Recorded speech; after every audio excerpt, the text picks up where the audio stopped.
ವೀಕ್ಷಕರೇ, micro finance bill ಯಾವಾಗ ಮಂಡನೆ ಆಗತ್ತೆ ಅಂತ ಇಡೀ ರಾಜ್ಯದ ಜನ ಕಾಯ್ತಾ ಇದ್ದಾರೆ.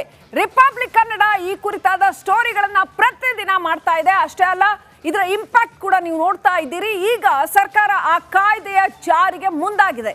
21 ಬಲಿ ಆದ ಬಳಿಕ ಸರ್ಕಾರ ಮೈಕ್ರೋ ಫೈನಾನ್ಸ್ ಬಿಲ್ ಅನ್ನ ಜಾರಿಗೆ ತರೋದಕ್ಕೆ ಮುಂದಾಗಿದೆ. ಹಾಗಾದ್ರೆ ಏನೆಲ್ಲ ಇರುತ್ತೆ ಆ ಒಂದು ಕಾಯ್ದೆಯಲ್ಲಿ ನೋಡಿ.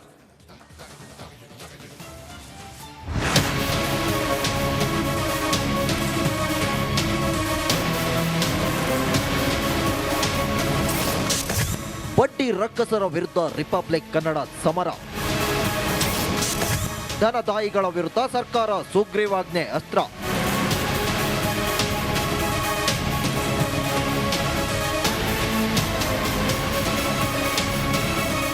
ಇದೆ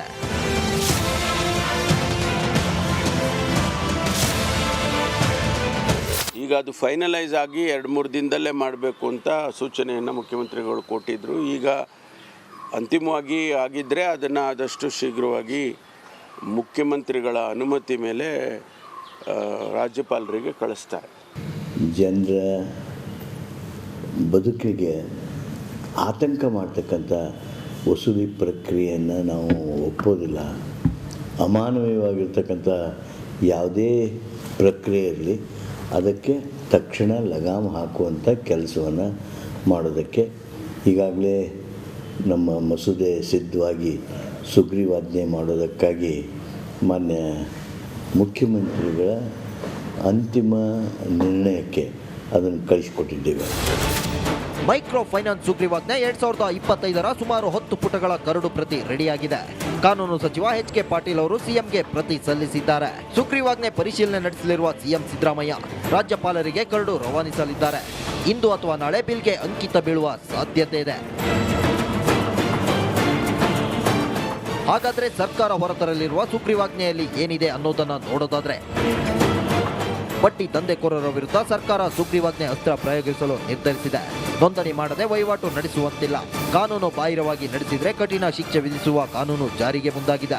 3 ವರ್ಷ ಜೈಲು ಜೊತೆ 1 ಲಕ್ಷ ದಂಡ ವಿಧಿಸಲು ತೀರ್ಮಾನಿಸಿದೆ. ದುಬಾರಿ ಬಡ್ಡಿ ವಿಧಿಸಿದ್ರೆ ಕ್ರಿಮಿನಲ್ ಕೇಸ್ ಹಾಕುವ ಬಗ್ಗೆ ನಿರ್ಧಾರ ಮಾಡಲಾಗಿದೆ. ಸಾಲ ನೀಡುವ ಬಗ್ಗೆ ಸರ್ಕಾರಕ್ಕೆ ಮಾಹಿತಿ ನೀಡಬೇಕು. ಫೈನಾನ್ಸ್ ಕಂಪನಿಗಳು ಮುಚ್ಚಳಿಕೆ ಬರೆದುಕೊಡಬೇಕು. RBI ರೂಲ್ಸ್ ಕಡ್ಡಾಯವಾಗಿ ಪಾಲಿಸುವಂತೆ ಸರ್ಕಾರ ಸೂಚಿಸಿದೆ. ಬಡ್ಡಿ ರಕ್ಕಸರಿಗೆ ಹೆದರಿ ಊರು ಬಿಟ್ಟಿದ್ದ ಕುಟುಂಬಕ್ಕೆ ಸರ್ಕಾರದ ಸುಗ್ರೀವಾಜ್ಞೆ ದಾರಿದೀಪವಾಗುತ್ತಾ? ಧನದಾಯಿಗಳ ಆಟೋಟೋಪಕ್ಕೆ ಬ್ರೇಕ್ ಬೀಳುತ್ತಾ? ಕಾದು ನೋಡಬೇಕಾಗಿದೆ.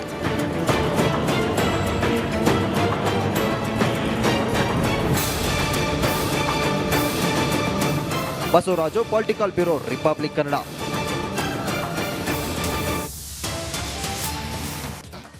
ವೀಕ್ಷಕರೇ, ಮೈಕ್ರೋ ಫೈನಾನ್ಸ್ ಬಿಲ್ ಯಾವಾಗ ಮಂಡನೆ ಆಗತ್ತೆ ಅಂತ ಇಡೀ ರಾಜ್ಯದ ಜನ ಕಾಯ್ತಾ ಇದ್ದಾರೆ. ರಿಪಬ್ಲಿಕ್ ಕನ್ನಡ ಈ ಕುರಿತಾದ ಸ್ಟೋರಿಗಳನ್ನ ಪ್ರತಿದಿನ ಮಾಡ್ತಾ ಇದೆ. ಅಷ್ಟೇ ಅಲ್ಲ, ಇದರ ಇಂಪ್ಯಾಕ್ಟ್ ಕೂಡ ನೀವು ನೋಡ್ತಾ ಇದ್ದೀರಿ. ಈಗ ಸರ್ಕಾರ ಆ ಕಾಯ್ದೆಯ ಜಾರಿಗೆ ಮುಂದಾಗಿದೆ. 21 ಬಲಿ ಆದ ಬಳಿಕ ಸರ್ಕಾರ ಮೈಕ್ರೋ ಫೈನಾನ್ಸ್ ಬಿಲ್ ಅನ್ನ ಜಾರಿಗೆ ತರೋದಕ್ಕೆ ಮುಂದಾಗಿದೆ. ಹಾಗಾದ್ರೆ ಏನೆಲ್ಲ ಇರುತ್ತೆ ಆ ಒಂದು ಕಾಯ್ದೆಯಲ್ಲಿ ನೋಡಿ.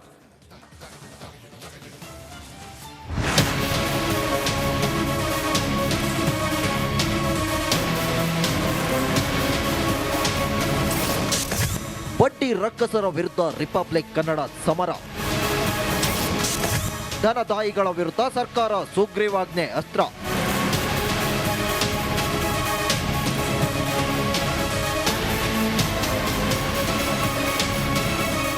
ಇದೆ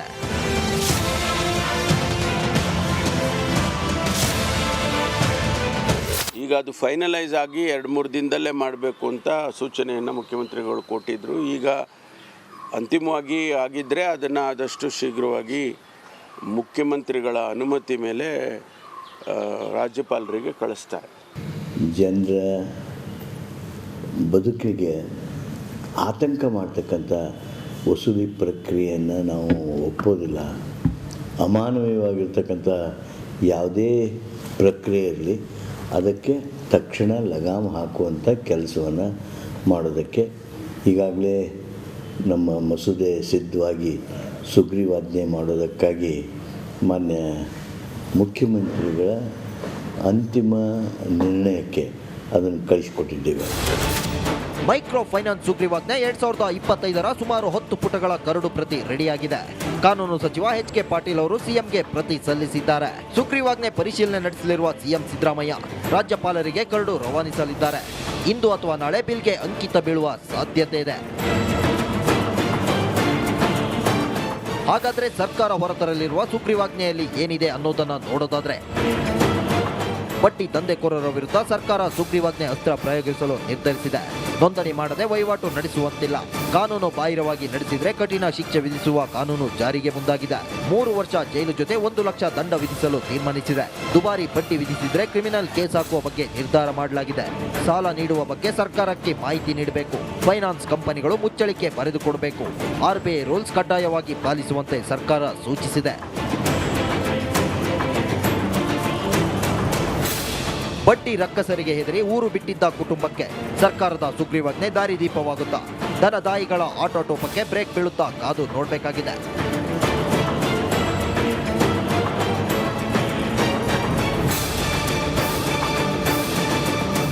Basavaraju, political bureau, republic Kannada.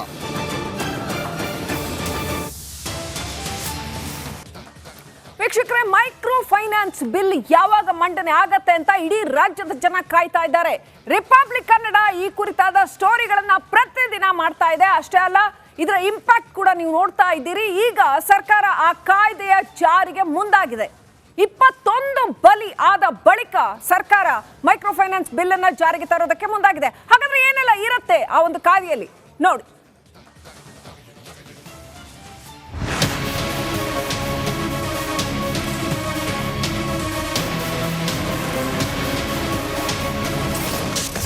ಬಡ್ಡಿ ರಕ್ಕಸರ ವಿರುದ್ಧ ರಿಪಬ್ಲಿಕ್ ಕನ್ನಡ ಸಮರ. ಧನದಾಯಿಗಳ ವಿರುದ್ಧ ಸರ್ಕಾರ ಸುಗ್ರೀವಾಜ್ಞೆ ಅಸ್ತ್ರ.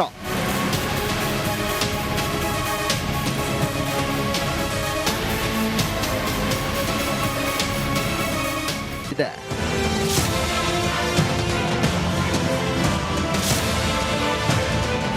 ಈಗ ಅದು ಫೈನಲೈಸ್ ಆಗಿ 2-3 ದಿನದಲ್ಲೇ ಮಾಡಬೇಕು ಅಂತ ಸೂಚನೆಯನ್ನು ಮುಖ್ಯಮಂತ್ರಿಗಳು ಕೊಟ್ಟಿದ್ದರು. ಈಗ ಅಂತಿಮವಾಗಿ ಆಗಿದ್ದರೆ ಅದನ್ನು ಆದಷ್ಟು ಶೀಘ್ರವಾಗಿ ಮುಖ್ಯಮಂತ್ರಿಗಳ ಅನುಮತಿ ಮೇಲೆ ರಾಜ್ಯಪಾಲರಿಗೆ ಕಳಿಸ್ತಾರೆ. ಜನರ ಬದುಕಿಗೆ ಆತಂಕ ಮಾಡ್ತಕ್ಕಂಥ ವಸೂಲಿ ಪ್ರಕ್ರಿಯೆಯನ್ನು ನಾವು ಒಪ್ಪೋದಿಲ್ಲ. ಅಮಾನವೀಯವಾಗಿರ್ತಕ್ಕಂಥ ಯಾವುದೇ ಪ್ರಕ್ರಿಯೆ ಇರಲಿ, ಅದಕ್ಕೆ ತಕ್ಷಣ ಲಗಾಮ್ ಹಾಕುವಂಥ ಕೆಲಸವನ್ನು ಮಾಡೋದಕ್ಕೆ ಈಗಾಗಲೇ ನಮ್ಮ ಮಸೂದೆ ಸಿದ್ಧವಾಗಿ ಸುಗ್ರೀವಾಜ್ಞೆ ಮಾಡೋದಕ್ಕಾಗಿ ಮಾನ್ಯ ಮುಖ್ಯಮಂತ್ರಿಗಳ ಅಂತಿಮ ನಿರ್ಣಯಕ್ಕೆ ಅದನ್ನು ಕಳಿಸಿಕೊಟ್ಟಿದ್ದೇವೆ. ಮೈಕ್ರೋ ಫೈನಾನ್ಸ್ ಸುಗ್ರೀವಾಜ್ಞೆ 2025ರ ಸುಮಾರು 10 ಪುಟಗಳ ಕರಡು ಪ್ರತಿ ರೆಡಿಯಾಗಿದೆ. ಕಾನೂನು ಸಚಿವ ಎಚ್.ಕೆ. ಪಾಟೀಲ್ ಅವರು ಸಿಎಂಗೆ ಪ್ರತಿ ಸಲ್ಲಿಸಿದ್ದಾರೆ. ಸುಗ್ರೀವಾಜ್ಞೆ ಪರಿಶೀಲನೆ ನಡೆಸಲಿರುವ ಸಿಎಂ ಸಿದ್ದರಾಮಯ್ಯ ರಾಜ್ಯಪಾಲರಿಗೆ ಕರಡು ರವಾನಿಸಲಿದ್ದಾರೆ. ಇಂದು ಅಥವಾ ನಾಳೆ ಬಿಲ್ಗೆ ಅಂಕಿತ ಬೀಳುವ ಸಾಧ್ಯತೆ ಇದೆ. ಹಾಗಾದ್ರೆ ಸರ್ಕಾರ ಹೊರತರಲಿರುವ ಸುಗ್ರೀವಾಜ್ಞೆಯಲ್ಲಿ ಏನಿದೆ ಅನ್ನೋದನ್ನ ನೋಡೋದಾದ್ರೆ, ಬಡ್ಡಿ ದಂಧೆಕೋರರ ವಿರುದ್ಧ ಸರ್ಕಾರ ಸುಗ್ರೀವಾಜ್ಞೆ ಅಸ್ತ್ರ ಪ್ರಯೋಗಿಸಲು ನಿರ್ಧರಿಸಿದೆ. ನೋಂದಣಿ ಮಾಡದೆ ವಹಿವಾಟು ನಡೆಸುವಂತಿಲ್ಲ. ಕಾನೂನು ಬಾಹಿರವಾಗಿ ನಡೆಸಿದ್ರೆ ಕಠಿಣ ಶಿಕ್ಷೆ ವಿಧಿಸುವ ಕಾನೂನು ಜಾರಿಗೆ ಮುಂದಾಗಿದೆ.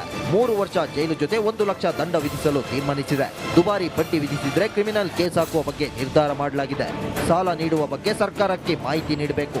ಫೈನಾನ್ಸ್ ಕಂಪನಿಗಳು ಮುಚ್ಚಳಿಕೆ ಬರೆದುಕೊಡಬೇಕು. RBI ರೂಲ್ಸ್ ಕಡ್ಡಾಯವಾಗಿ ಪಾಲಿಸುವಂತೆ ಸರ್ಕಾರ ಸೂಚಿಸಿದೆ.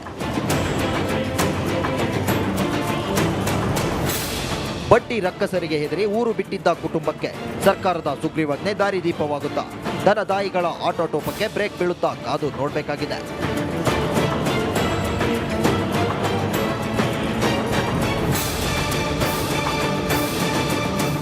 Basavaraju, political bureau, republic Kannada.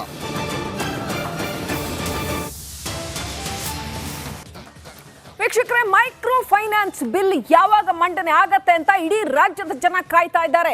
Republic Kannada ಈ ಕುರಿತಾದ ಸ್ಟೋರಿಗಳನ್ನ ಪ್ರತಿದಿನ ಮಾಡ್ತಾ ಇದೆ. ಅಷ್ಟೇ ಅಲ್ಲ, ಇದರ ಇಂಪ್ಯಾಕ್ಟ್ ಕೂಡ ನೀವು ನೋಡ್ತಾ ಇದ್ದೀರಿ. ಈಗ ಸರ್ಕಾರ ಆ ಕಾಯ್ದೆಯ ಜಾರಿಗೆ ಮುಂದಾಗಿದೆ.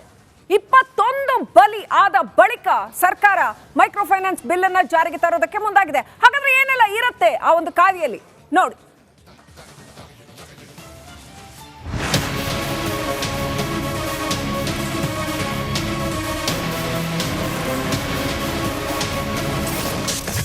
ಬಡ್ಡಿ ರಕ್ಕಸರ ವಿರುದ್ಧ ರಿಪಬ್ಲಿಕ್ ಕನ್ನಡ ಸಮರ. ಧನದಾಯಿಗಳ ವಿರುದ್ಧ ಸರ್ಕಾರ ಸುಗ್ರೀವಾಜ್ಞೆ ಅಸ್ತ್ರ.